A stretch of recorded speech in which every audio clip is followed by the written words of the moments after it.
네, 시청자 여러분 안녕하십니까. 설 연휴 특집 뉴스 캐비넷 시작합니다. 최명 기자님. 네. 우리가 이렇게 연휴에도 만나네요. 왜 한숨이야? 노동권이 너무 약간 예. 피해를 받고 있습니다. 휴식을 못 하고 있어요. 저는 워라밸을 되게 중시하지 않습니까? 예. 그래서 너무 힘듭니다. 네. 그 쉬는 거는 나중에 주워 쉬면 되니까. 그 나중에 한 100살 넘으셔 그래서 쉬시면 다카이치 되고요. 총리 예. 좋아하잖아요. 예. 일하자. 이래야죠.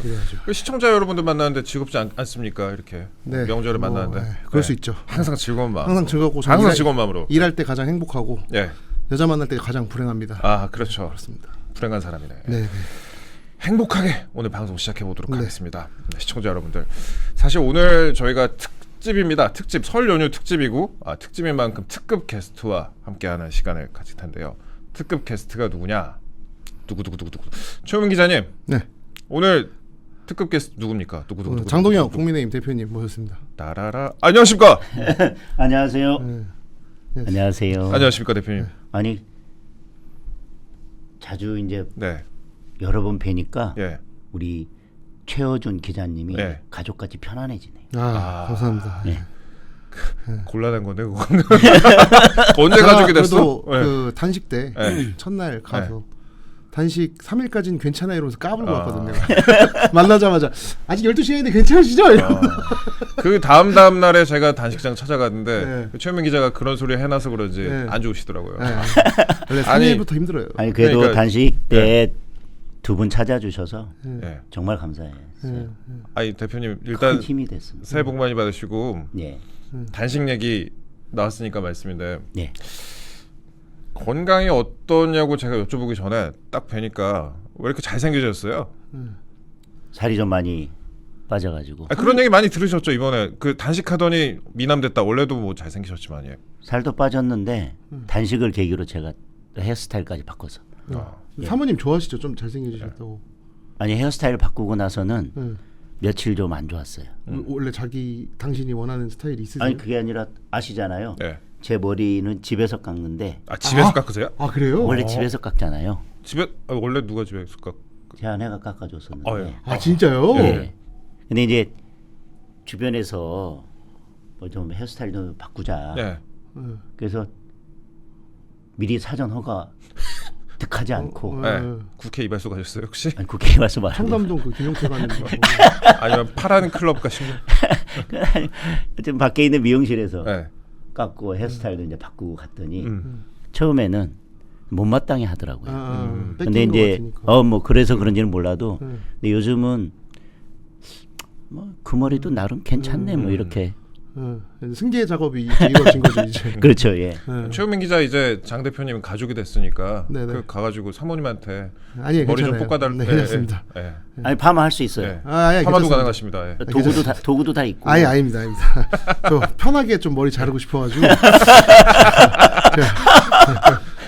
왜 이렇게 쑥스러워? 그러니까 저렇게 쑥스러워하는 모습 제가 처음이에요. 여자를 되게 조금 불편해하는 게 습성이 좀 있어가지고 제가.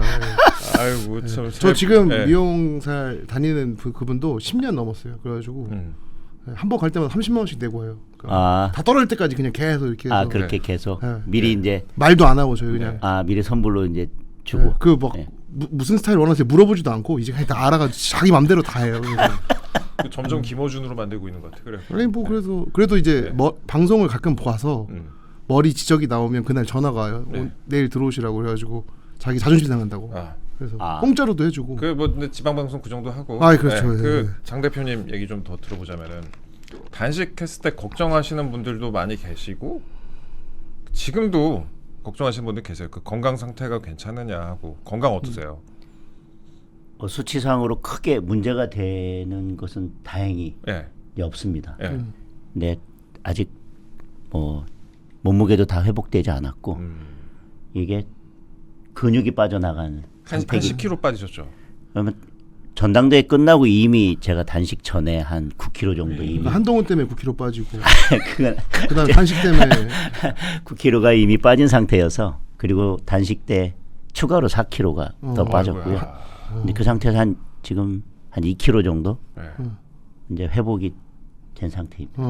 그러니까 한동훈 때문에 9kg 빠지고 단식 때문에 4kg 빠지고 그건 아니고요. 어쨌든 전당대회 이후에 한 9kg 단식 전에 빠지고 단식 때 4kg 정도 빠졌다. 제일 그 8일 중에 제일 힘든 시기가 언제였어요? 둘째 날 밤이요. 둘째 날. 전 뒷부분일 줄 알았더니 바로 둘째 날 밤에 24시간 속이 뒤집어지고 약간 좀 장이 꼬이는 36시간 지나갈 때쯤. 예, 장이 꼬이는 듯한 느낌이어서 밤새 제가 화장실에 왔다 갔다 하고 그래서 셋째 날 오전까지는 정말 힘들었어요. 그래서 셋째 날 오전에는 그리고 둘째 날 밤에는 야 이거 내일도 못 넘기는 거 아닌가 싶었는데 오전 지나고 나서 이제 속이 조금 가라앉으면서 그다음부터는 괜찮았고요. 물론 뭐 기력은 계속 빠지지만 그다음 이제 여섯째 날 뭐 이때쯤 이제 흉통이 오기 시작했을 때 이제 그때부터 조금 이제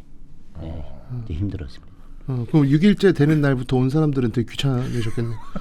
그때까지는 괜찮지만 저 눈치 없이 빨리 좀 오지 약간 이런. 최 기자 왔을 때가 가장 아프셨다고 했잖아요. 그게 나 12시간 됐을 때 가갖고 까불었다니까. 아직 괜찮으시죠? 이러면서 까불었다니까. 잠깐만 그러고 보니까 아까 우리 최어준 기자님이 그렇게 명절 연휴인데도 뭐 일한다 뭐 그런 노동법이 어쩌고 뭐라고 했죠. 저도 지난 명절에 여기 또 출연했었던 거 아닌가요? 네, 맞습니다. 그렇죠. 뭐 이번 명절에도 출연하고. 근데 원래 대표라는 이름 갖고 있는 사람들은 그런 거 없어요. 같이 이제 일반인들이나 원해서 하신 거잖아요. 누가 시킨 거 아니잖아요.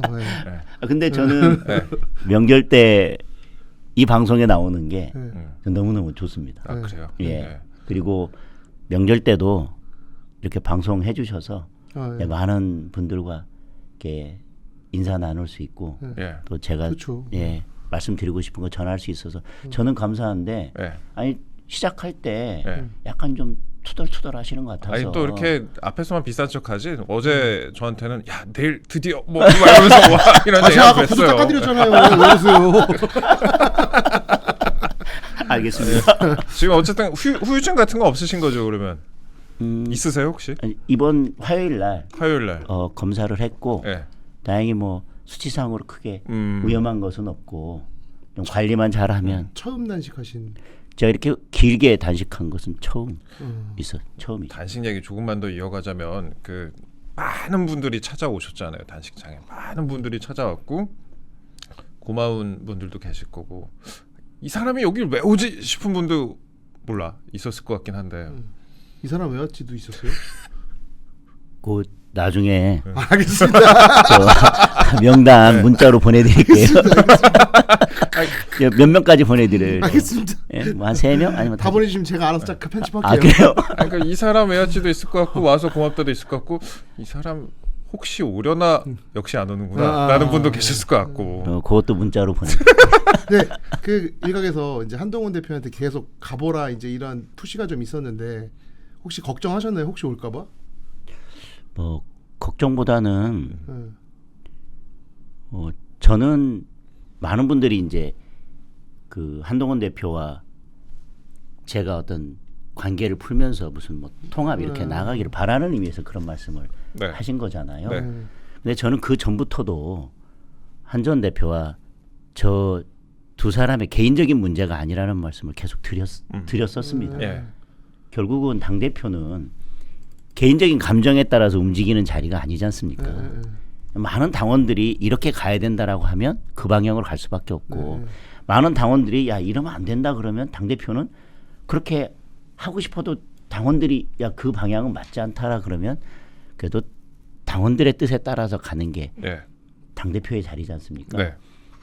저는 계속해서 뭐 기자 간담회 할 때도 걸림돌이라는 표현을 썼지만 한동훈 대표가 걸림돌이라는 게 아니라 한동훈 대표가 그래도 우리 당 전체에 녹아들어서 통합을 하고 당의 어떤 그 미래 리더로서 화합해서 나가려면 저는 당원들과 풀어야 될 부분이 있다고 저는 계속 생각을 하고 있습니다. 그 부분이 풀려야 되는 거지. 예를 들면 한 전 대표와 장동혁 개인이 당대표 대 전 대표로서 풀 수 있는 문제가 아니라고 생각하거든요. 그거. 예. 그리고 제가 대신 풀어드릴 수 있는 것도 아니고 그렇기 때문에 예를 들면 뭐 단식장에 와서 뭐 둘이 악수하거나 무슨 뭐 괜찮으시죠? 둘이 뭐 이렇게 사진을 찍는다고 해서 그 당원들과의 문제가 다 풀리거나 해결되는 게 아니지 않습니까? 저는 본질은 그 부분이 아니었다고 생각을 했기 때문에 뭐 한 전 대표가 제 단식장에 찾느냐 뭐 찾아오지 않느냐가 저는 그렇게 당원들이나 주변 분들이 걱정하는 문제 해결을 하는 데 있어 그렇게 본질적인 거라고 생각하지 않았기 때문에 그 부분에 대해서는 뭐 크게 염두에 두지는 않았습니다. 그건 본질적인 문제가 아니잖아요. 본질이 아니다 말씀을 하셨고요. 그러면 어쨌든 간에 이제 그때 찾아오신 분들 얘기를 한 말씀만 더 여쭤보자면은 그때 오셨던 분들 그래도 찾아오면 고맙긴 하잖아요. 내 몸은 아프지만 아픈 와중에 얘기를 하지만 그래도 찾아와 준 것만 해도 고마운데 그 고마운 사람들 주요 인사들 뭐 다들 만나실 계획 있으세요? 저는 뭐 찾아오신 분들에 대해서 그래도 감사 인사는 다 드려야 된다고 생각하고 뭐 어떤 분들까지 직접 만나 뵙고 뭐 감사 인사를 드려야 되는지 모르겠지만 주요 인사들 뭐 주요 인사들에 대해서는 만나 뵙고 감사 인사도 드리고 또 그분들께서 당이 어떻게 앞으로 나아가야 되는지에 대한 고견도 가지고 계실 거기 때문에 차근차근 한 분 한 분 만나 뵙고 감사 인사도 드릴 겸 그리고 우리 당이 앞으로 어떻게 나아가야 되는지 또 지방선거 전략은 어떻게 끌고 가야 되는지에 대한 말씀을 드리려고 하고 있습니다. 제가 왜 이런 말씀을 여쭙냐면은 그 이따가 더 말씀 여쭙겠지만 지방선거 뭐 출마 예정자까지 아니죠. 지방선거 광역단체장 이런 거에 이름이 좀 하마평에 오르는 그런 인사들도 찾아왔었단 말이에요. 그래서 엮어보려고 이렇게 질문을요. 그러군요. 어쨌든 거기에 오신 분들 한 분 한 분은 그래도 당을 사랑하시는 분들이고 또 우리 당의 미래에 대해서 걱정하시는 분들일 거고 또 그에 대한 고견도 가지고 계실 테니까요. 그런 고견도 들을 겸 그리고 또 직접 만나 뵀는데 뭐 지방선거에 직접 뭐 출마 의사가 있다면 저는 뭐 당대표로서 어떤 분이 지방선거에 출마 의사가 있는지도 저는 또 미리 파악하고 또 그런 분들을 어떻게 잘 경선에 참여시켜서 보다 그래도 경선에 붐을 일으키고 컨벤션 효과를 낼지에 대한 고민도 해야 되기 때문에 저는 뭐 그분들 만나 뵙는 것은 당을 앞으로 끌고 가는 데 있어서 그리고 지선 끌고 가는 전략을 짜는 데 있어서도 필요한 부분이라고 생각하고 있습니다. 알겠습니다. 최명 기자님. 네. 넘어가시죠. 넘어가시죠. 예. 빨리 재밌는 거 하고 싶어가지고. 재밌는 거? 재밌는 거 뭐 손에 피 묻히는 그런 거는 내가 빨리 준비를 해놨습니다. 준비를 해놨는데 그거 조금 뒤에 있고 최근에 있었던 일 우리가 또 이렇게 잔잔바리는 앞에다 또 놓고 질문해야 되니까 최근에 있었던 일. 그러니까 아직은 이제 우리 최어준 기자님이 들어가고 싶은 본론은 아직 안 들어간 거예요. 본론은 한 15분 후쯤 나옵니다. 계속 지금. 입이 타오르고 지금 막 그러니까 입이 타오르면서 저거 빨리 지나가야 되는데 왜 자꾸 이제 저기에서 지금 계속 저러고 있는지 지금 최명 기자가 중국집 가면은 탕수육 그다음에 군만두 이런 것만 먹는데 게살 스프 그것만 계속 먹고 있으니까 그러니까 지금 이제 빨리 탕수육 나올 때까지 빨리빨리 하겠습니다. 빨리빨리 하시죠.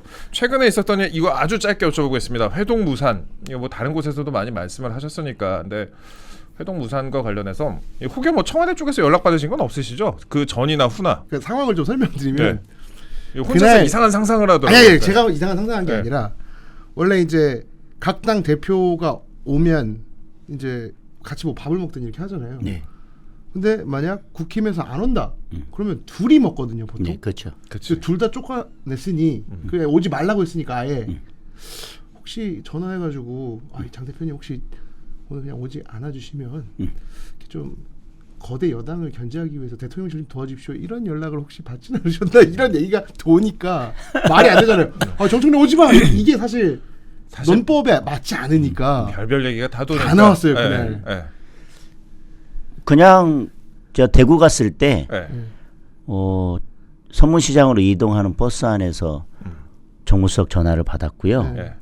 정무석 어쨌든 말 그대로 옮기자면 이제 저한테 먼저 연락했다고 말씀을 하셨거든요. 정청래 대표보다. 그러니까 이제 뭐 결론은 어쨌든 제가 껴야 되는 자리라는 거겠죠. 그래서 뭐 그 의미는 충분히 알고 있었습니다.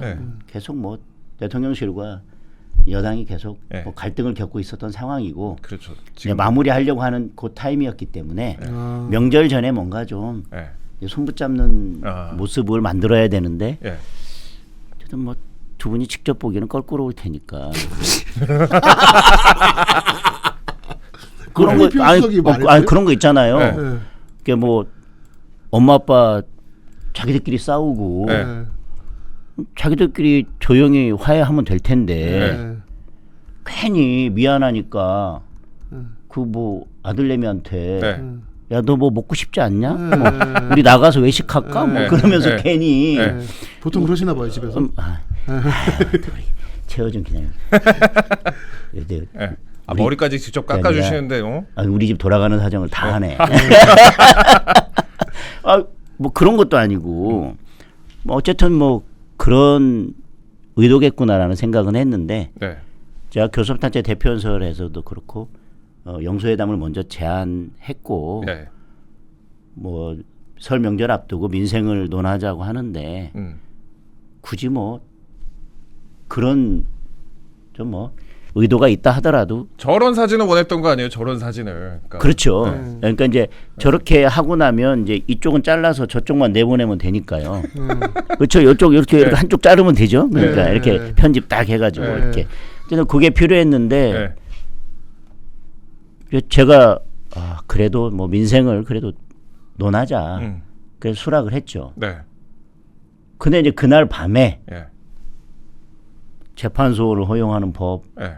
그다음에 뭐 대법관 진짜. 증언하는 법, 저희들이 국민의힘에서 가장 강력하게 반대하던 법들을 일방적으로 그냥 통과시켜 버린 거 아닙니까? 예. 예. 그리고 이제 그 다음 날 이제 저희들은 이제 예. 그 소식을 이제 아침에 접한 거고, 예. 저는 이제 뭐 그날 저녁까지는 계속 지역 일정하고 올라와서 그걸 모르고 있다가 이제 봤더니 이제 그 일이 벌어진 겁니다. 그래서 야 이건 정말 심하다. 그래서 많은 고민을 했어요. 정청래 대표가 대통령을 보기 싫은가? 이게 법안 통과라는 게 사실 여당이 맘만 먹으면 언제든지 통과시킬 수 있는 게 요즘 뭐 맞습니다. 시스템인데 예. 근데 하루 굳이 전날 그 했다는 전날 게, 그래서 아니 그 전에도 각 당 대표들하고 대통령 오찬을 하는데 그 전날 본회의에 종합특검법을 올렸잖아요. 그래서 저는 안 가겠다고 그러고 그날 단식 시작하고 천하람 그렇죠. 예. 개혁신당 원내대표가 필리버스터. 필리버스터 했지 않습니까? 아니 그런 걸 뻔히 봤으면서도 갑자기 그날 밤에 종합특검보다도 저희들이 더 강하게 반대를 했던 법을 3개나 일방적으로 그냥 일단 날치기 통과시킨 거지 않습니까? 그러면 저희가 그냥 웃으면서 점심 먹으러 갈 수 있겠습니까?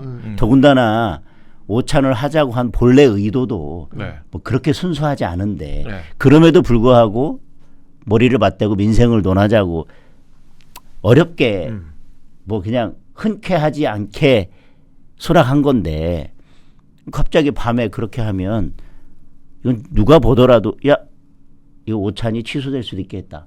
충분히 예상 가능한데 그걸 밀어붙인 것은 저는 정청래 대표가 대통령을 만나기 싫구나. 그래서 야 요거 하면 장동혁 대표가 안 가겠지. 취소하겠지. 네. 그러면 이 점심은 없어지니. 깨지겠지. 네. 그러니까 어쨌든 제가 기자들하고 간담회를 하면서 오늘 점심은 그냥 두 분이 드시는 게 맞겠다. 원래 두 분이 드시려고 했는데 네. 나를 끼운 거니 네. 난 안 가겠다. 그 법들을 통과시켰으니까 네. 두 분이 드시라고 했는데 결국 안 드시잖아요. 그렇죠. 예. 그러니까 두 사람이 이렇게 손잡는 사진이 필요했는데 네. 껄끄러우니까 제가 저 스스로를 깍두기라고 해도 되나요? 근데 뭐 그러려고 했는데 네. 결국 정청래 대표가 저는 만나기 싫었던 게 아닌가. 그 홍수석한테 전화하셔가지고 네. 거부권 해주면 내가 내일 점심 혼자 먹으러 갈게 이렇게 한번. 아유, 그건 아니고. 그래서 그냥 네. 최고위원들도 가는 게 맞지 않다. 이런 정도까지 아. 이게 대화하겠다는 의지가 전혀 없는 모습이잖아요. 그 최고위원들은 대체로 안 갔으면 좋겠다라고 입장을 냈잖아요. 근데 뭐 국민의힘이 늘 그렇지만 당내 일각에서는 이제 대표님하고 반대되는 의견을 내는 분들이 많이 계세요. 그 들러리 서서라도 갔었어야 하는 거 아니냐라고 얘기하는 그런 의원들이 있었습니다. 그거 배현진이 얘기한 거예요? 한지아 의원 그게 이런 그거네. 얘기했었고 그리고 김용태 의원도 비슷한 얘기 했던 것 같은데 거기다가 또 별별 얘기가 다 있었어요. 아까 최현민 기자가 했던 얘기처럼 별별 얘기가 다 돌았는데 아니 전한계 씨가 가지 말라 해서 안 간 거 아니냐 이런 소리까지 나오기도 했습니다. 예. 뭐 요즘 제가 뭘 해도 불만인 분들은 사모님 말도 안 그게 아니라 들으시는데. 물 마실 때 계속 오른손으로 컵을 드는 것도 마음에 안 들 거예요. 그렇죠? 어떤 때는 왼손으로 한번 들어야 되는데 네. 쟤는 왜 계속 오른손으로만 컵을 드냐. 뭐 이런 것도 불만일 테니까 뭐 여러 가지 말씀을 하실 수 있는데 네. 생각해 보면 만약에 가서 제가 어떤 이야기를 하더라도 네. 대통령실에서는 그냥 환하게 웃으면서 뭐 사진 찍은 거 어떻게 하나 내보내고 포도자를 그거 나 그리고 네. 공개 발언에서 무슨 말을 했든 비공개에서는 너무 분위기 좋게 뭐 서로 뭐 대화의 물꼬를 트고 뭐 그런 얘기만 쭉 내보내겠죠. 너무 분위기가 좋아서 협의문이 필요 없을 정도였다. 뭐 이렇게 그렇게 얘기하시죠. 얘기하겠죠. 저는 굳이 그렇게까지 야당을 무시하고 국민을 무시한 거죠. 야당 대표에 대한 배신이 아니라 저는 국민에 대한 배신이라고 생각합니다. 그런 마당에 아니 적어도 두 사람이 웃으면서 손잡은 사진이 필요하면 네. 야당 대표에도 뭔가 그래도 그 사진값은 뭔가 해줘야 되지 않아요. 근데 그렇죠, 이건 네. 뭐 사진값을 해주는 정도가 아니라 이건 뭐 그냥 정말 뒤통수 세게 맞은 거죠 저는. 뒤통수 세게 맞았다. 예. 그래서 저는 그런 자리까지 굳이 깔아줄 필요는 없다고 생각을 합니다. 그러면 뭐 제목 나왔다. 제목 여러 개 잡을 거예요. 여러 개 이제 하나 나왔습니다. 예. 그리고 근데 이제 당내 일각의 주장이나 언론 보도에 대해서 너무하다고 생각하신 적 있으실 거 아니에요. 솔직히 이번 케이스도 그렇고 그 이전에도 그렇고. 이건 저는 너무한 거 평가는 다를 수 있지 않겠습니까? 네. 예를 들면 일각에서 주장하시는 분들은 그거거든요. 가서 밥은 먹지 말고 예. 공개 발언하고 나는 여기서 도저히 밥을 못 먹겠습니다. 그리고 한마디로 말해서 이제 밥상 엎고 나오라는 건데 예. 그래도 제1야당의 대표가 대통령과 민생에 대해서 예. 머리를 맞대고 대화를 하겠다고 그 자리까지 갔으면 내 할 얘기하고 뒤집어 엎고 나오는 모습이 우리 지지자들이 보시기에는 속이 시원할지 모르겠지만 전체 국민이 보실 때는 그 모습을 어떻게 생각하실런지. 예전에 이재명 대통령이 민주당 대표 시절에 윤석열 전 대통령을 만나서 A4 용지에 A4 용지. 써가지고 그렇죠. 본인이 하고 싶은 이야기만 줄줄줄줄 읽고 왔지 않습니까? 국민들은 그 내용은 지금 전혀 기억나지 않습니다. 그때 무슨 말 했는지 아무 기억도 안 나고 다만 A4 용지에 이만큼 써가서 네. 대통령 앞에서 야당 대표가 자기 하고 싶은 얘기만 줄줄줄줄 읽다가 그냥 나와버렸다. 이렇게만 생각합니다. 만약에 저도 똑같이 가서 막 화풀이 하듯이 제가 하고 싶은 얘기 쏟아내고 이거 엎고 나왔으면 국민들께서는 야당 대표가 대통령 앞에 가서 무슨 얘기를 했는지는 전혀 기억이 나지 않고 네. 엎었다. 제가 밥상 엎고 나왔다. 엎었다. 이것만 기억이 날 겁니다. 저는 그게 과연 바람직할지. 그러면 결국 이런 판단에 대해서는 뭐 이렇게 평가할 수도 있고 저렇게 평가할 수도 있겠지만 그래도 지도부 지금 최고위원들의 의견이 뭐 모든 최고위원들이 네. 안 가는 게 좋겠다. 그리고 저는 또 그런 최고위원님들 그리고 지도부와 다시 협의를 해서 네. 의논을 해서 안 가는 거로 결정을 했다면 뭐 그에 대해서는 당내에서는 적어도 당대표의 그런 결정에 대해서 민주당과 대통령실을 공격하는 목소리가 나오는 게 맞지 않겠나. 아하. 그래야 정당이지 않겠나. 예. 잘못한 것은 대통령실인데, 그러니까 원인을 제공하고 문제를 만든 것은 대통령실과 민주당인데 네. 그거에 대해서 충분히 공격할 수 있지 않습니까? 자당의 대표가 예. 안 가기로 결정한 것에 대해서는 뭐 찬반이 있을 수 있다 하더라도 네. 그 문제 제기한 더불어민주당과 대통령실을 공격할 충분한 공격 소재가 있음에도 불구하고 네. 이건 덮어두고 네. 왜 안 갔냐라고 하는 공격이 저는 맞는 것인지 저는 그 부분은 잘 모르겠어요. 여권에 대한 비판보다 사실 장 대표님이나 아니면 지도부에 대한 공격만 하시는 분들도 계시더라고요. 뭐 야당 국회의원들 중에서. 근데 이제 최우민 기자가 하고 싶은 그 질문으로 이어갑시다. 아니요, 그거 이어가기 전에 그 레거시 미디어라고 불리는 언론에 대한 서운함 없으세요? 조선일보, 동아일보 뭐 이런.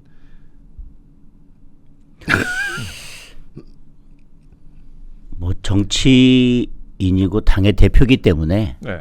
저는 뭐 어떤 의견이든 네. 그리고 또 언론의 보도는 다양한 국민들의 생각을 뭐 다른 측면에서 각각 조명하고 있다고 생각하기 때문에 저는 뭐 일단 겸손하게 그것을 국민들의 의견이라고 생각하고 저는 들어야 된다고 생각합니다. 네. 뭐 그런 의미에서 제가 좀 더 살피고 들어야 될 텐데 그래도 어떤 때는 긍정적인 측면과 부정적인 측면이 있을 때는 둘 다를 예. 조명해 주거나 아니면 한 번은 뭐 부정적인 것을 계속 조명했으면 어떤 때는 그래도 뭐 긍정적인 게 있으면 그 정도의 강도로 또 긍정적인 것도 이렇게 좀 부각을 해 주시면 예. 뭐 저로서는 그게 바라는 바죠. 이제 그렇게 해주시면 얼마나 좋겠나 하는 바람이지만 뭐 정치인은 그런 바람대로 되지 않는다고 해서 뭐 불만을 얘기할 건 아니고 뭐 그 또한 다양한 국민들의 견해를 뭐 다른 각도에서 뭐 다르게 조명하고 뭐 다르게 비판하는 것이라고 생각을 하고 있습니다. 최근에 그 한 지도자가 외국에 예. 그 나라의 가장 큰 우파 언론이랑 대립각을 세우면서 최대 승리를 거뒀거든요. 다카이치 사나이라고. 요미우리랑 사이가 안 좋더라고요. 네, 제가 네, 예. 요미우리 친구들이랑 만나서 네, 얘기를 했더니 그래도 이제 자기 방식으로 가니까 또 국민들이 호응하는 것도 있어서 뭐 그런 움직임도 있더라고요. 일본은. 저는 전당대회 때 당원들께 약속한 것이 있습니다. 네. 정치인은 약속한 거에 대해서는 그때는 선거였으니까 어쩔 수 없었고 저는 이제 입장을 바꿔야 되겠습니다. 네. 뭐 그런 정치는 하고 싶지는 않습니다. 자, 이제 제가 약속했던 거 그리고 그 당시 여러 후보들이 있었고 마지막에는 제가 직전에 대통령 후보였던 김문수 후보와 제가 마지막으로 그렇죠. 두 명이 남아서 결선까지 갔고 결선에서도 과반이 안 돼서 그러니까 뭐 그 두 명이서 최종 이제 네. 결선까지 가게 됐습니다. 주장했던 것에서 극명하게 대립되는 부분들이 있었거든요. 네네. 그리고 김문수 후보와 제가 전당대회 과정에서 보여준 전혀 다른 모습이 있었기 때문에 네. 그 직전에 대선 후보를 꺾고 제가 정치 경력이 짧은 제가 당대표에 됐다고 생각합니다.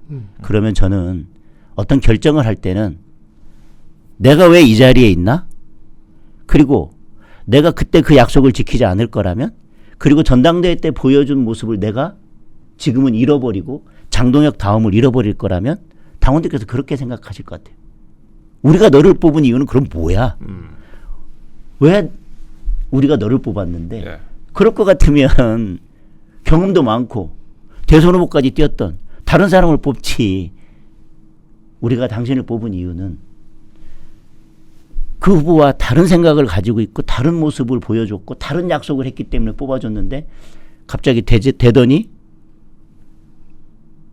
결국 행동하는 거는 결정하는 거는 본인이 약속했던 거 본인이 보여줬던 거 다 버리고 저쪽에서 약속하고 저쪽에서 얘기했던 걸 그대로 따라갈 것 같으면 차라리 우리는 경험 많고 정치 오래 했던 다른 사람을 뽑아야지 굳이 왜 당신을 뽑았어? 라고 말씀하실 것 같아요. 그래서 저는 조금 전에 말씀드린 것처럼 언론에서 저를 비판하는 것은 뭐 저는 국민들께서는 다양한 의견을 가지고 있을 거라고 생각하거든요. 예. 분명 그 언론에서 저에 대해서 비판하는 것도 분명 어떤 국민들은 그렇게 생각하는 분들도 있을 것이고 그 또한 그게 얼마가 됐든지 간에 저는 국민들의 목소리를 대변한다고 생각하기 때문에 그거를 참고하고 저를 돌아보되 그래도 당대표로서 장동혁 다음을 잃으면 우리 당원들과의 약속은 깨지는 것이고 예. 당원들께서 저를 뽑은 아무런 이유도 없게 되는 것이다. 예. 저는 제가 당대표가 됐던 그 모습으로 당대표를 계속 이어나가야 되고 다만 상황이 달라지고 모든 여건이 달라져서 대부분의 당원들이 이제는 그게 아니라 그때 그렇게 약속했더라도 이제는 이렇게 가는 게 맞겠다라고 말씀하시면 저는 또 그게 맞게 갈 수 있지만 여전히 당원들은 약속했던 그걸 지켜주기를 바라고 전당대회 때 모습대로 당을 이끌고 가기를 바라는데 예. 제가 제 마음대로 아니면 일각에서 그렇게 하지 말라고 한다고 해서 당원들의 뜻과 상관없이 제 마음대로 모든 걸 바꿔서 나가는 것은 맞지 않다고 생각하고 있습니다. 그럼 말씀하신 부분하고 좀 맞닿아 있는 지문인데요. 그 당원들과의 약속을 강조를 하셨으니까 최우민 기자가 가장 하고 싶은 질문이에요. 5-1번. 5-1번 질문해 주세요. 예. 그 이제 한동훈 전 대표 이제 징계 받고 이제 제명되는 과정에서 이제 많은 의견들이 나왔잖아요. 이제 네. 특히 이제 비호하는 의견들 네. 이제 그래서 이제 일각에서 이제 당무 감사도 하고 있으니 네. 최소한 그 당의 방향성과 맞지 않는 사람들은 어느 정도 철퇴를 내려야 되는 거 아니냐 그랬는데 그 다음에 나온 메시지가 당무 감사에서 이제 뭐 리스트 올라온 사람들 일단은 덮고 가겠다라고 했을 때 이제 사람들이 이거 왜 제대로 된 청소를 안 하지라는 의견이 많이 나왔었거든요. 당협위원장 37명 교체 보류 이거 말씀하시는 거죠? 네. 그러고서 이제 물론 이제 이번에 배현진 이제 징계 나오면서 가네 이제 이렇게 됐다가 또 최근에 또 다시 이제 배현진 징계를 두고서 또 몇 명이 이제 또 연판장 돌려갖고 뭐 내고 하더라고요. 근데 재밌는 건 이제 한동훈 대표 제명할 때 냈던 연판장이랑 배현진 징계할 때 연판장이랑 보니까 몇 명 또 빠졌더라고요. 이게 진짜 껍이단인데 이게 배현진 2인데 어쨌든 간에 이런 사람들 정도는 정리해야 되는 거 아니냐라는 그 요구 사항들이 있습니다. 그래서 이 당무감사를 다시 뭐 덮었던 거 다시 뒤집어야 되는 거 혹은 또 다른 거는 이제 공관위원장이 임명이 됐으니 공관위에서 경쟁력 지수 같은 걸 만들어서 이 사람들이 지방선거 가지고 장난칠 수 없게 어떻게든 공천권을 가지고 얘기를 해야 되는 거 아니야. 왜냐하면 첫 번째 배현진이 이제 징계 받자마자 낸 메시지가 내 공천 권한을 뺏으려고 하는 거 아니냐. 이제 자기가 거대한 담론을 얘기하는 거 아니고 자기 공천권 내놓으세요 라고 얘기를 강탈이다. 했었거든요. 강탈이다. 그 큰 중요한 건 공천권이 아니라 서울시당 위원장으로 서울 선거를 사실 끌고 가는 게 더 중요한데 자기 공천권부터 얘기를 하더라고요.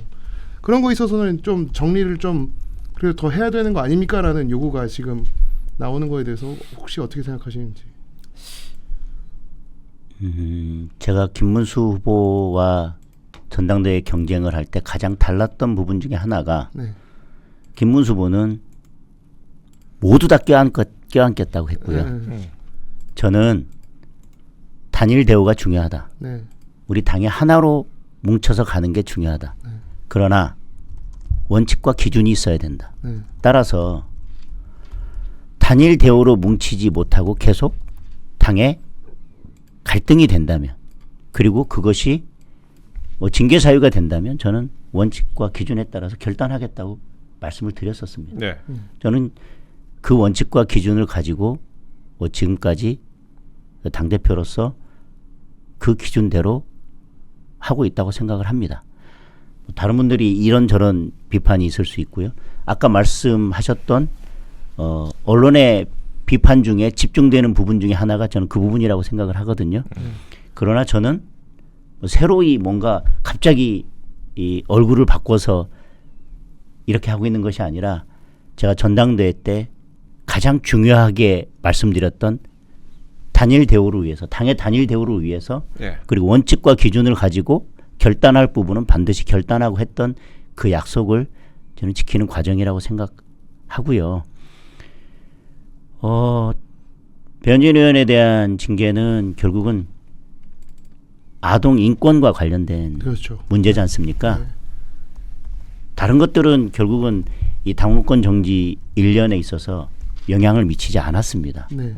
뭐 예를 들면 뭐 저를 비판한 것이라든지 아니면 뭐 어떤 결정에 있어서 저와 반대되는 뭐 의견을 내고 뭐 그거에 대해서 예를 들면 연판장을 돌린 것이라든지 그런 것들은 사실은 지금 당원권 정지 예. 1년에 아무런 영향을 미치지 않았거든요. 제가 쫙 봤는데 그런 내용들은 경징계 수준 아니면 아예 영향을 미치지 그렇습니다. 않습니다. 예. 근데 마치 그것이 이 징계의 원인인 것처럼 예. 그러면 제가 반문을 하겠습니다. 그럼 배현진 의원이 그렇게 아동의 인권을 보호해야 된다. 그래서 그 인권 보호를 강화해야 된다라고 하는 법안을 그 직전에 네. 법안을 발의했었고 결국 그 법안에 반대되는 이제 일이 발생한 거잖아요. 네. 그리고 이것은 이 문제를 어떻게 다루는지가 국민의힘이 아동의 인권을 어떻게 생각하는지 바라보고 있는지에 대한 예. 기준이 되는 겁니다. 예. 그래서 1년 징계를 당원권 정지 1년 징계가 이제 결정이 된 거지 않습니까? 그렇죠. 예. 저는 다른 이야기는 할 필요가 없다고 생각합니다. 이런저런 이유 때문에 이것을 징계하지 않고 그냥 넘어간다면 국민의힘은 아동의 인권에 대해서 전혀 관심이 없거나 아동의 인권에 대해서 무관심하다가 오히려 아동의 인권에 대해서 이 인식하는 것 자체가 국민의힘은 문제가 있다라고 하는 비판을 그러면 감수하고 가야 되는 것인지 저는 이것은 분명한 원칙과 기준을 가지고 처리할 문제라고 생각합니다. 같은 날 민병주 당협위원장에 대해서 제명 결정이 내려졌습니다. 그렇죠. 예. 저는 분명히 말씀드렸습니다. 민주당의 공천 뇌물이 문제가 됐을 때 우리 당에서 만약 이번 지방선거와 관련해서 공천과 관련된 금전수수가 문제가 된다면 저는 이거에 대해서는 결코 좌시하지 않겠다. 반드시 뿌리 뽑겠다라고 얘기했고 그거에 대해서 제명 결정을 했습니다. 네. 시구의원들도 마찬가지. 그럼요. 저는 누구라도 예. 이런 것이 문제되면 이번 지방선거에서는 그냥 원스트라이크 아웃입니다. 단호하게 저는 징계를 할 것입니다. 그러면 같은 날 있었던 두 개의 징계를 놓고 예. 우리 당이 어떻게 할 것이냐는 겁니다. 아니 공천 뇌물 가지고 제명까지? 저는 공천 뇌물에 대해서는 절대 용납할 수 없다는 게 기준입니다. 예. 그러면 똑같은 기준으로 그러면 아동의 인권에 대해서 국민의힘은 그러면 어떻게 다룰 것인지에 대한 기준이 어제 그 징계 결정에 저는 담겨 있다고 생각합니다. 그 시구의원들이 당협위원장 뭐 국회의원이 될 수도 있고요. 원내가 될 수도 있는데 후원금 내는 것들도 강력하게 다스리실 건가요? 후원금 내는 부분에 대해서 예를 들면 그것이 명백하게 사실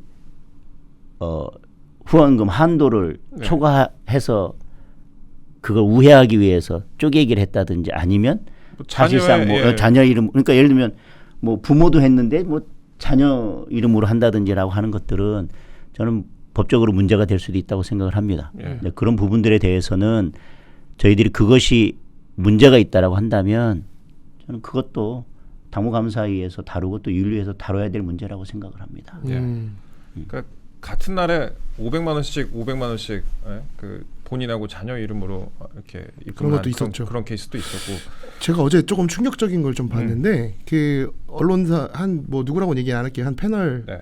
친한 패널 중에 그런 얘기를 하더라고요. 그 아동 그 사진 그렇게 갖고 해놓은 게 1년 당원권 정지 줄 정도로 잘못한 거냐 이거를 그분 언론인이거든요. 예. 저희 언론에서도 항상 얘기하는 게 아시잖아요. 아동 문제는 아무리 잘못하더라도 일단은 미성년자면 저희 무조건 보류 때리고 무조건 보호합니다. 무조건 보류 예. 때리고. 그래서 제가 그 민노총 사람들이 맨날 그 인권 얘기할 때마다 어이가 없고요. 그냥 그 조선일보 옛날 보도도 그렇고 무조건 언론인은 아동이 잘못한 거는 일단은 그냥 파악만 하게 돼 있는데 언론인이 나와서 아이고 애기 그게 그렇게 잘못한 거냐 다음 거 1년 정지 주는 게 뭐 이거 뭐 보복 아니냐 이런 소리를 하더라고요. 그거에 대해서 어떻게 보세요? 판사 출신이시기도 아니, 하니까. 저는 그런 비판을 하는 분이 있다면 네. 결국 아동 인권에 대한 그분의 인식을 국민들께 그냥 그대로 드러내는 거라고 생각합니다. 네. 예를 들면 그런 내용이 아니라 예를 들면 뭐 다른 걸로 네. 했다면 뭐 예를 들면 그것도 적절한지는 모르겠지만 당 대표한테 뭐 불편한 말 했다고 그냥 이렇게 뭐 징계할 수 있어요라고 한다면 네.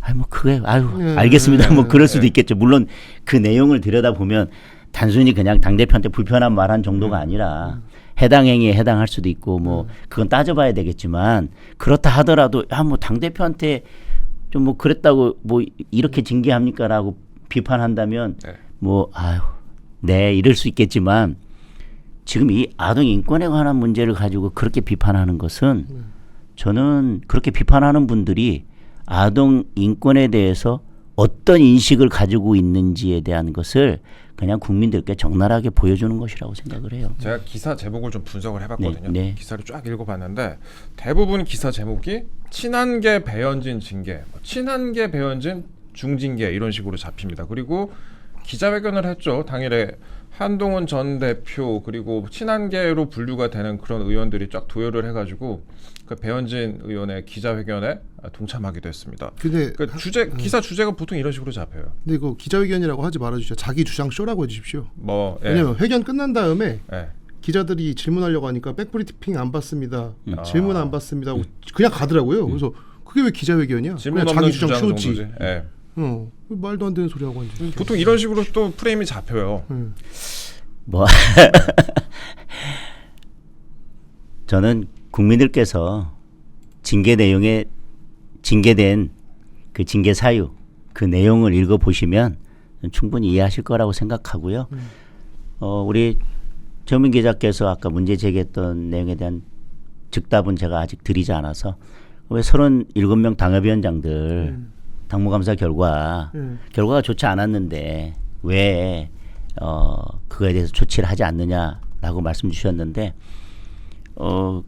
지금 만약에 37명에 대해서 이제 당협위원장을 이제 교체를 하면 조강특위를 해서 새로운 당협위원장이 임명된다 하더라도 3월 달로 넘어가야 되거든요. 네. 그러면 각 당협은 어떻게 되냐면 기존의 당협위원장과 쭉 호흡을 맞춰왔던 분들이 있을 거고 또 그분들이 출마하려고 계속해서 뭔가 기존의 당협위원장과 이렇게 소통을 해왔을 텐데 새로운 당협위원장이 가게 되면 보통은 새로운 당협위원장은 자신의 이제 조직을 만들기 위해서 이제 이분들하고 계속 부딪히게 되죠. 그런데 선거는 이제 불과 2달밖에 안 남게 되고 그래서 그런 여러 가지 이 상황들이 발생하게 된다면 우리가 그게 이제 또 37개 당협이나 된다면 지방선거를 치르는데 여러 어려움이 있기 때문에 일단 보류를 했고요.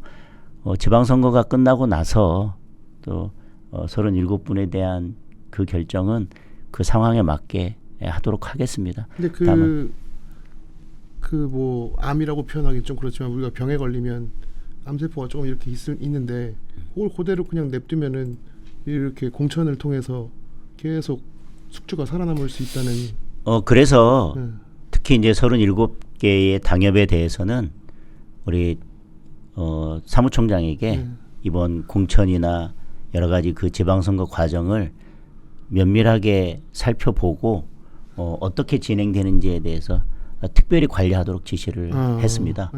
우리가 물론 뭐 어떤 병이 있을 때는 그것을 수술해야 되는 경우도 있는데 그걸 급하게 수술하다 보면 그 수술로 인해서 이제 몸 전체가 회복되지 못하고 네.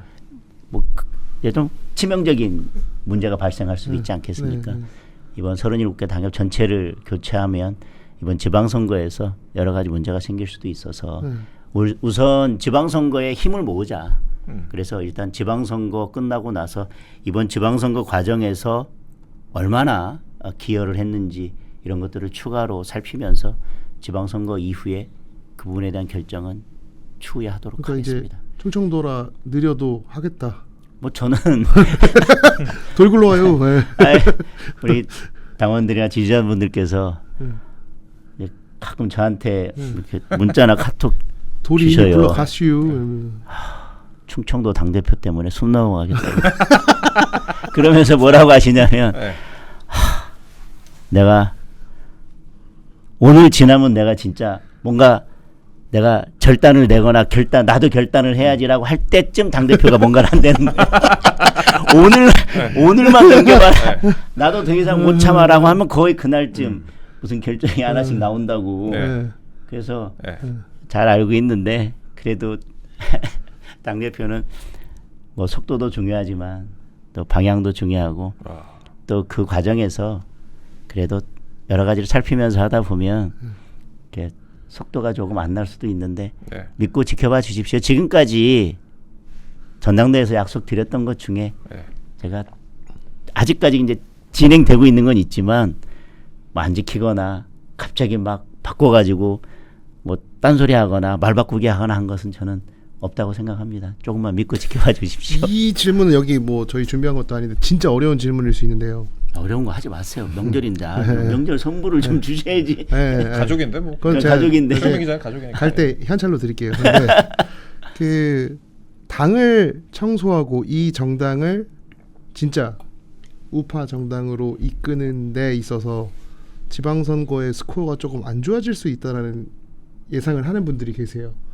당을 청소하는 과정에서 지방선거에 조금 어려움을 겪는다고 한다면 일단 청소부터 하는 게 옳으냐, 이번 기회를 삼아서 조금 지방선거를 조금 내주더라도, 아니면 일단 뭐 이런 거 다 필요 없고 지방선거부터 이기고 그 다음에 정비를 하자, 이 두 가지의 균형을 맞춰야 된다고 하면 어디에 힘을 더 주고 싶으십니까? 지방선거니까 그런 거 하지 말자라고 해서 지방선거를 넘기고 나면 그 이후의 상황은 누구도 장담할 수 없습니다. 예를 들면 지방선거를 치렀는데 이런 일을 하지 않았더라도 그래서 그냥 다 품고 가자 해서 다 품었는데 지방선거 결과가 안 좋으면 괜히 품자고 해서 이렇게 됐네 라고 하겠습니까? 그때는 모른 척하고 야 당대표 네가 다 책임지고 너 물러나라고 하겠습니까? 당연히 물러나라고 하겠죠. 네. 그렇죠. 예를 들면 제가 물러난다고 쳐요. 그럼 비대위 가고 또 이제 좀 이따 전당대회 하고 나면 곧 총선입니다. 새로운 당대표가 들어와서 네. 아마 여지껏 보수정당에서 저와 같이 원칙과 기준을 가지고 이렇게 결단하겠다고 한 당대표도 저는 거의 없었다고 생각하고요. 그래서 우리 당이 늘 이렇게 왔다고 생각합니다. 아마 제가 물러나고 나면 다른 분이 온다고 해도 아마 이런 결단 안 할 수도 있습니다. 근데 예를 들면 제가 물러나고 비대위 가고 전당대회 치러서 당대표가 되면 총선입니다. 총선에 또 문제가 생길 거니까 또 안고 가야죠. 그러고 나서 또 어떻게 될지 모르고요. 그러고 나서 그 다음 또 뭐 하려고 그러면 또 1년 후에 또 대선입니다. 1년 후에. 그렇죠. 그러니까요. 다음 대선까지 아무것도 못 합니다. 대선 끝나고 나서 또 뭐 하려고 하면 또 지방선거입니다. 네. 또 총선이고요. 결국 선거가 목전에 있으니 그냥 다 덮고 가자 하다가 저는 보수정당이 여기까지 왔습니다. 그리고 약속해놓고도 그리고 그게 문제라고 인식하면서도 주변에서 덮고 가자. 그리고 무슨 일 있으면 당신 물러나. 이러니까 그냥 좋게 그런 비판도 싫고 뭐 물러나라고 하는 분들과 싸우기도 싫고 그렇기 때문에 그냥 좋게 가서 결국 우리 당은 늘 그렇게 해왔던 거고요.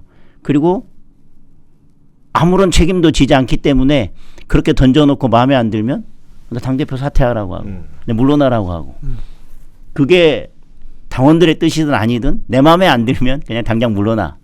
재신임해. 사퇴해. 근데 또 그렇게 하면 당원들이 뽑아줬는데도 불구하고 아이 기분 나빠. 그래 내가 사퇴하면 얼마나 잘 되는지 보자 라고 하면서 또 그냥 사퇴하고 그런 것들이 반복되면서 저는 우리 국민의힘이 여기까지 왔다고 생각합니다. 지금 지방선거 앞이니까 아무것도 하지 말자? 그러면 영원히 못합니다. 다시 말씀드리지만 지방선거 끝나고 또 뭐하고 그 다음 총선이고요. 그 다음 바로 대선입니다. 그리고 대선 지나고 하면 또 지방선거고요. 또 뭐뭐 하다 보면 또 총선이고요. 또 대선입니다. 선거가 거의 1년, 2년마다 한 번씩 있는데요. 그때마다 지도부 바뀌고 한 6, 7개월 비대위 가고 또 전당대회 하고 그렇게 해서 당대표가 뭐 하려고 하면요. 또 6개월 후에 또 선거고요. 또 그렇게 해서 또 이렇게 또 당대표 내쫓고 비대위 가고 또 전당대회 해서 또 뭔가 당대표가 와서 하려고 하면 또 6개월 후에 또 선거고요. 또 마음에 안 든다고 또 선거 지고 하면 또 당대표 내쫓고 또 비대위 가고 또 그렇게 해서 지금 저희가 지금 거의 누더기가 됐죠. 10년 계속 이랬죠. 뭐. 30년이요. 우리 당이 그렇게 온 거 아닙니까? 그 사이에 리더는 섰다가 사라지고 우리 당내에 리더는 생겨나지 못하고 있으면 죽이고 써먹고 죽이고 잠깐 쓰고 용도 폐기하고 그러면서 없으면 우리는 또 어떻게 합니까? 외부에서 모셔와야 되고 그렇죠. 또 모셔와야 되고 내부에 있는 사람은 잠깐 쓰다가 또 버리고 외부에서 모셔오고 우리 당이 지금 오랫동안 아마 당대표가 제대로 당의 시스템을 정비하고 제대로 된 당을 이끌어서 선거에 이기고 당대표 임기를 2년을 마치고 우리 당에 있는 인재를 육성해서 우리 당의 유능한 인재로 지방선거도 치르고 총선도 치르고 대선도 치렀던 적이 언제였는지 되짚어 보면 아마 전 답은 나올 거라고 생각합니다. 알겠습니다. 선물 달라고 하셨으니까요. 예. 제가 되게 좋아하는 주실 거예요? 네. 나 우리 최호준 기자님한테 난 꼭 선물을 받고 싶어. 이거 주세요. 명절 하나. 네. 제가 진짜 좋아하는 분이 한 분 계세요. 진짜 그 멘토라고 부르는 구루가 있는데 그분이 3당 합당 이후에 그 당 정비하고 청소를 하면서 조중동이든 그 무슨 이상한 아저씨들 말 하나도 안 듣고 저렇게 직진하는 사람 장동혁이라는 사람 처음 봤다고 극찬을 하더라고요. 그분 아니에요? 몰라도 돼요. 네. 넘어가겠습니다. 아 여기 갔다 저희 갔다 가시는 그분 아니에요? 아니에요. 아니에요? 네. 아 그분 아니군요. 네, 알겠습니다. 숨겨진 분입니다. 잠깐만 우리가 최문 기자님 질문을 많이 하셨는데 네. 시간이 얼마 없거든요. 다음 일정 있으셨고 네. 그 충청도 스피드로는 안 될 것 같았고 네, 한 네. 3배속 아니 그게 해가지고 아니라 네. 오늘은 제가 선물 드릴게요. 네. 뒤에 일정을 조정하더라도 아, 충분히 물어보십시오. 집에 빨리 가려 그랬더니 네. 아, 충청도 사람들 눈치가 없어가지고. 이게 네. 그래서 많은 분들이 네. 뭐라고 하냐면 장동혁 대표는 도대체 무슨 생각을 하는 거냐. 예측 불가능하다. 이렇게 말씀하시는데 오늘 또 네. 예측 불가능하게 좀 더 가시죠. 아니 선물 주셨는데 네. 좋은 질문이 아니에요. 그래요? 껄끄러운 질문이라 중간에 가시면 안 됩니다. 이게 네, 그러면 뭐 여기서 마치겠습니다. 우리 당원 동지 여러분. 아이 유머 감각을 탑재하셨네요. 그 지지율이 조금 빠졌어요 최근에. 그 단식 때 여당하고 거의 비슷하게 왔거든요. ARS 조사 같은 네, 경우에는 네. 조금 빠졌는데 그러니까 불만이 터져 나와요. 당장 오세훈 서울시장부터 시작해가지고 불만이 막 터져 나오고. 특히 이제 민변 출신이자 이제 환경연합 출신의 오세훈 시장께서 불만을 표출하였습니다. 네. 이거 지지율 상승에 대한 약간의 보관이라고 할까요? 네. 우선은 우리한테 좋은 공격거리들이 많이 생기고 있지 않습니까? 네. 그런데도 불구하고 저는 우리의 목소리가 너무 작다고 생각합니다. 네. 우리 국민의힘은 민주당이 잘못하거나 실수하거나 대통령이 뭔가 잘못했을 때 당대표, 원내대표, 원내대변인, 수석대변인만 싸워야 된다고 생각하시는 것 같아요. 당내 문제나 아니면 지도부에 대한 쓴소리를 하실 때처럼 힘을 모아서 그만큼 신속하게 네. 더불어민주당과 또는 뭐 이재명 정부가 싸우는데 목소리를 보탠다면 그래서 목소리를 좀 더 키운다면 그것도 지지율 상승의 하나의 요인이 되지 않을까. 그런데 그런 데는 발빠르게 움직이지 않거나 그런 데에서는 사람들이 보이지 않는데 당내 문제에 대해서는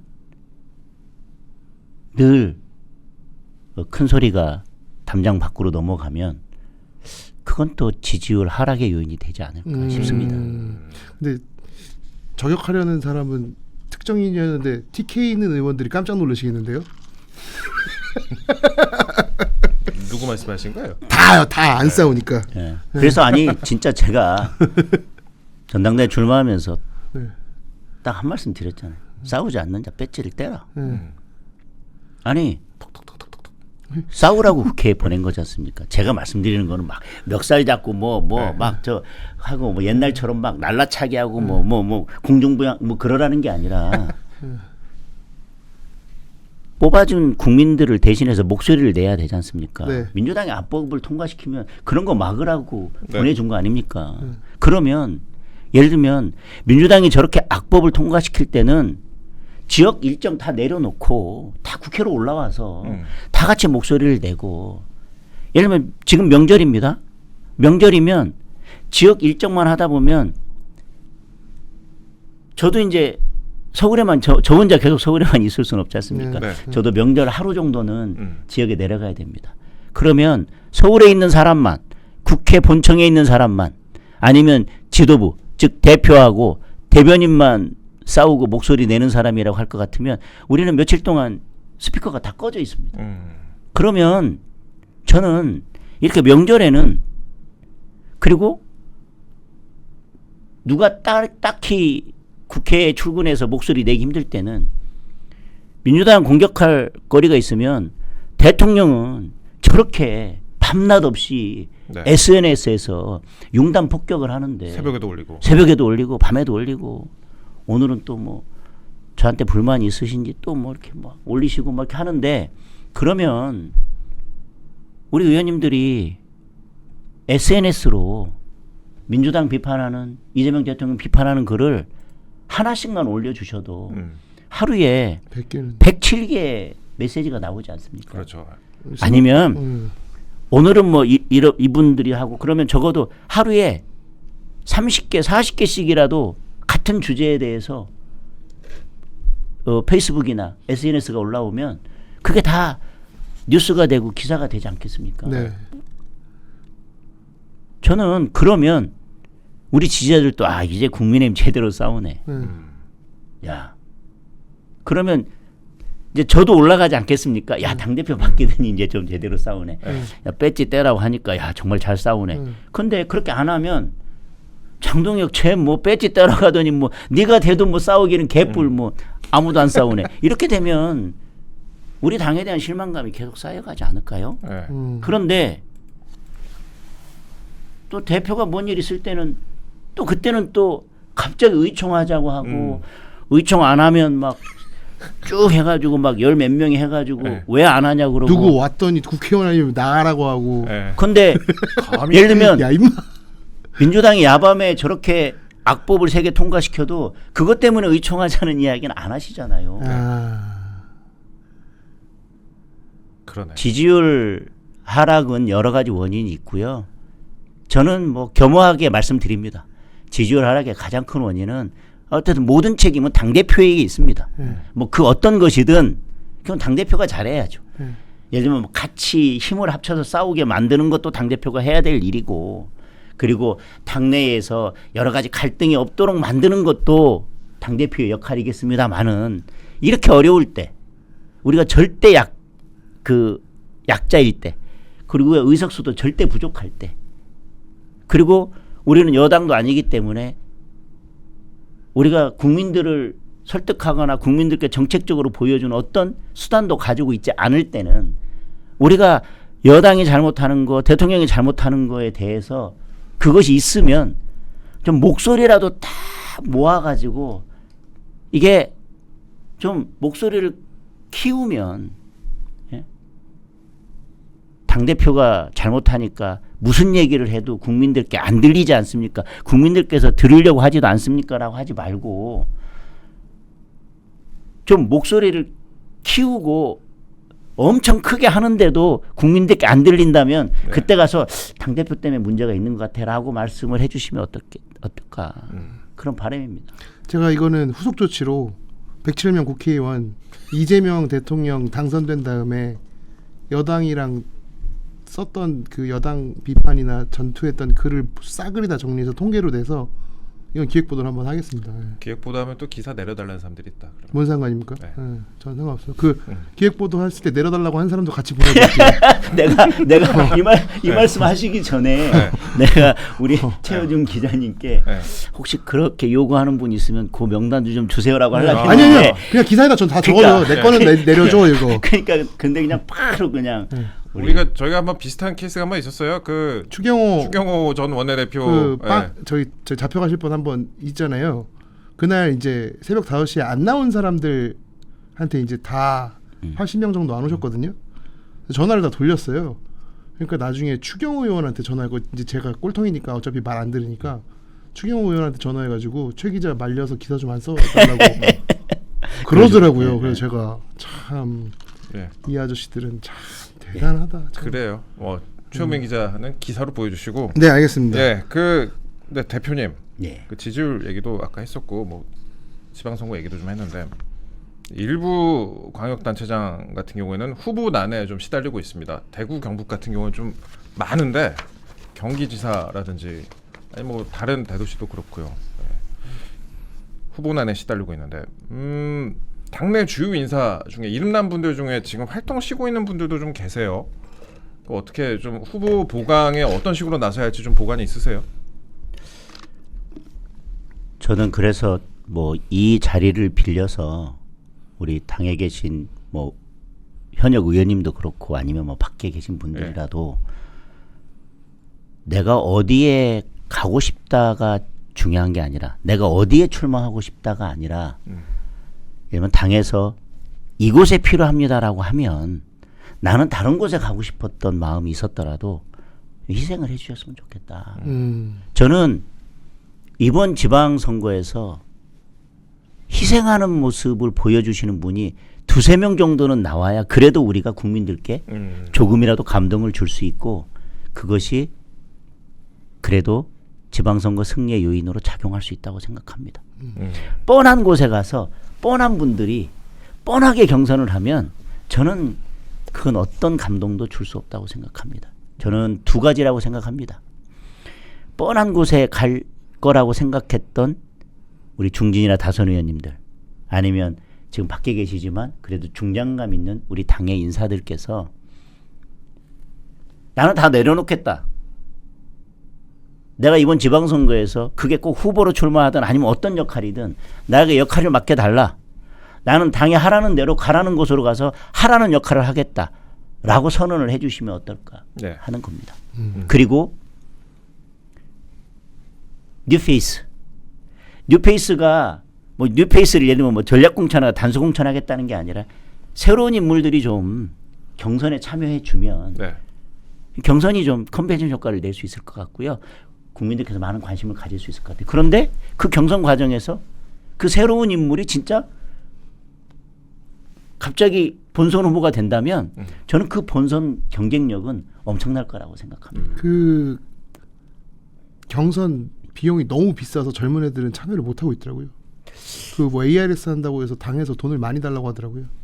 그런데 이제 그 경선할 때 후보가 많아지면 그걸 많은 후보가 나눠서 내기 때문에 이제 비용이 이제 더 내려갑니다. 그래도 젊은 애들 조금 깎아주시는 걸 그래서 해주시면, 아니 만약에 이제 그런 것들 때문에 장애 요소가 있다면 저는 뭐 가점이나 이런 부분에 있어서 청년들에게 진입 장벽을 확 낮추겠다고 말씀드린 것처럼 청년들에게 경선 비용을 지원할 수 있는지에 대한 것도 예를 들면 일정 연령 이하의 청년들을 위해서는 정말 좋은 제안을 해주셨습니다. 그래서 그거에 대해서 고민합니다. 그래서 제가 당부드리겠습니다.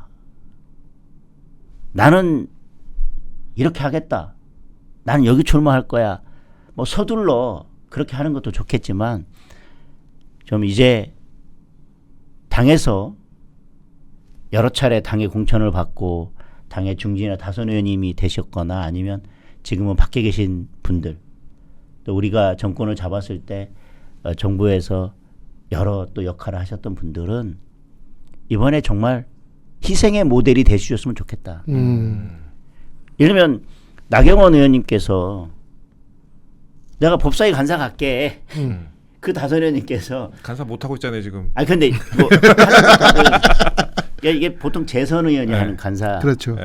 더군다나 추미애 위원장이 있는 그 소굴에 들어가서 간사를 하겠다고 말씀하셨을 때 많은 분들이 그 희생에 박수를 보냈지 않습니까? 저는 뭐 다선 의원님들께서 중진 의원님들께서 이번 지방선거에서는 희생하는 모습을 보여주셨으면 좋겠다. 이번 지방선거가 얼마나 중요한 선거입니까?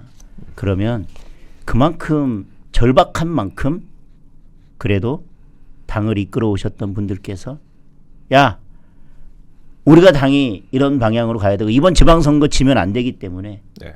희생하겠다. 예. 나는 당에서 가라는 곳으로 그리고 가라는 곳으로 가서 어떤 역할이든 내가 감당하겠다라는 모습을 보여줬으면 좋겠고 새로운 분들이 많이 도전해 주셨으면 좋겠습니다.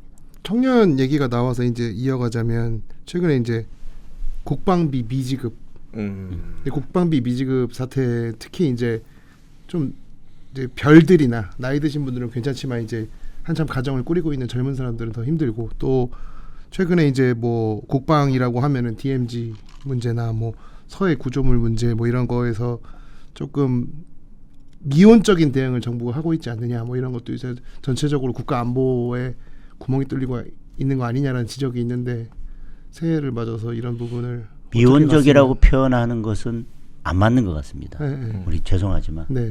미온적인 정도가 아니라 네. 포기하고 있죠. 네. 대북 방송 스피커 꺼버렸지 않습니까? 네네. 그다음에 대북 전단에 대해서 헌법재판소에서 이거 위헌이다라고 네. 했더니 네. 다른 법을 통해서 우회적으로 그걸 막는 법을 통과시켰지 않습니까? 네. 그다음에 통일부 장관이 무인기도 사과했잖아요.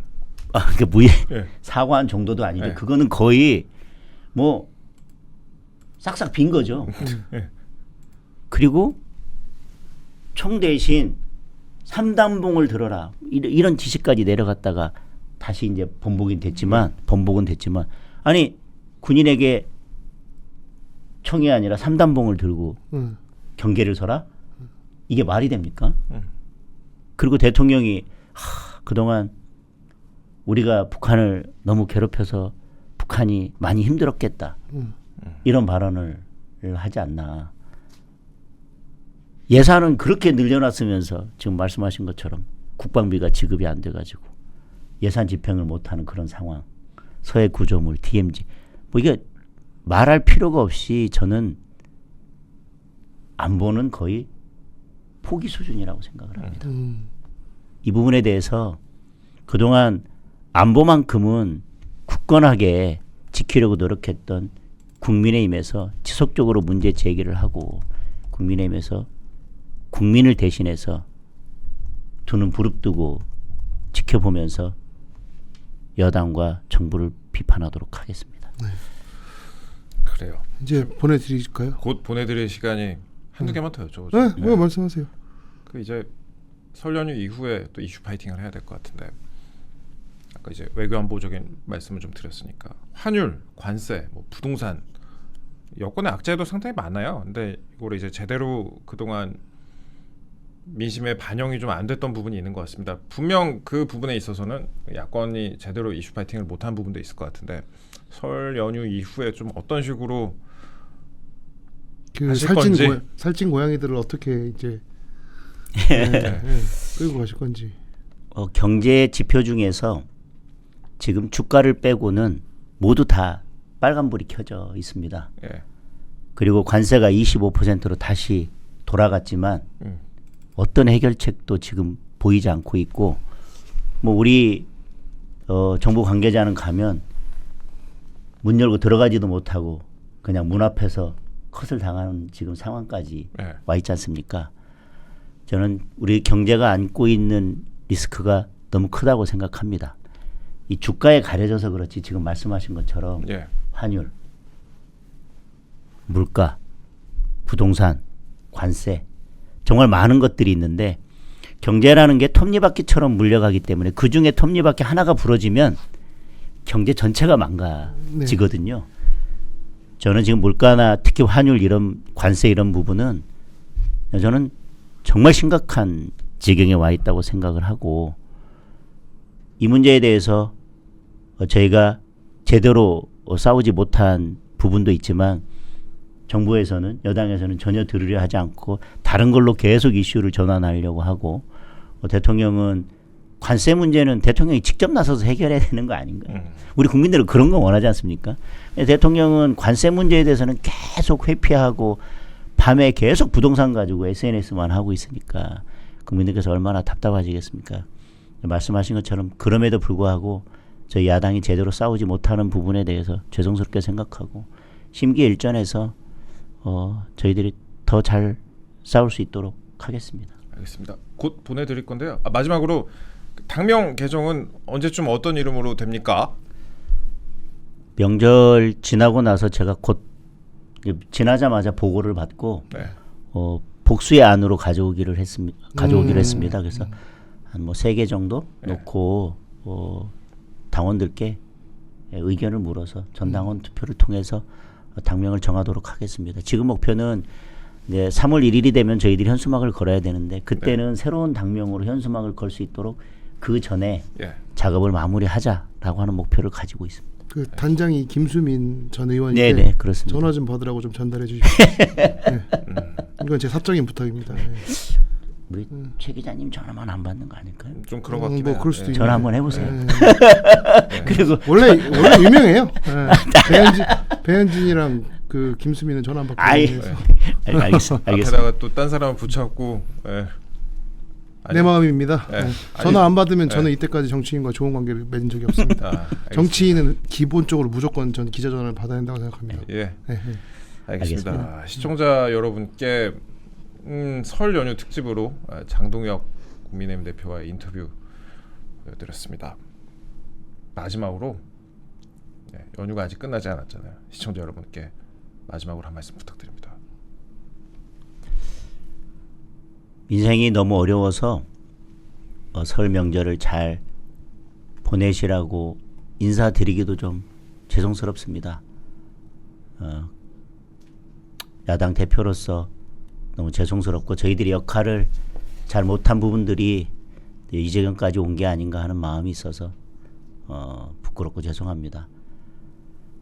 당내 여러 문제가 있지만 언젠가는 또 지나가야 될 과정이고 또 겪어야 될 아픔이라고 생각합니다. 이 시간들이 지나가면 당을 잘 하나로 엮어서 여당과 그리고 또 이재명 정부와 제대로 싸우는 모습을 보여드리겠습니다. 그리고 좀 더 유능한 모습으로 이번 지방선거에서 승리할 수 있도록 최선을 다하겠습니다. 답답한 점도 있으시겠고 또 실망스러운 점도 있으시겠지만 그래도 자유민주주의를 지킬 수 있는 유일한 정당은 국민의힘밖에 없습니다. 그리고 이번 지방선거가 그런 자유민주주의를 지켜낼 수 있느냐 없느냐 그것을 가름할 수 있는 중요한 선거라고 생각합니다. 국민의힘이 아니라 자유민주주의가 승리할 수 있도록 이번 지방선거까지 힘을 모아주시고 응원해 주십시오. 감사합니다. 예, 감사합니다. 시청자 여러분, 설 연휴 특집, 명절 특집 뉴스 캐비넷 오늘 저희 준비한 내용은 여기까지입니다.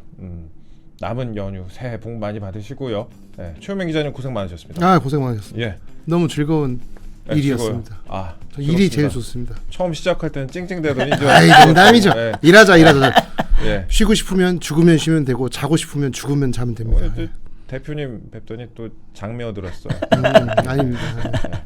어떻게 저 오늘 준비한 내용 여기까지입니다. 예, 시청자 여러분 새해 복 많이 받으시고요. 예, 저희는 내일도 콘텐츠가 있습니다. 많은 시청 부탁드리겠습니다. 더 많은 분들이 보실 수 있게 좋아요 눌러주시고요. 그래야 오늘 장동혁 대표와의 그 인터뷰 내용이 더 많은 분들께 노출이 되거든요. 그러니까 좋아요 많이 눌러주세요. 네, 시청자 여러분 대단히 감사합니다. 건강하십시오. 고맙습니다. 고맙습니다.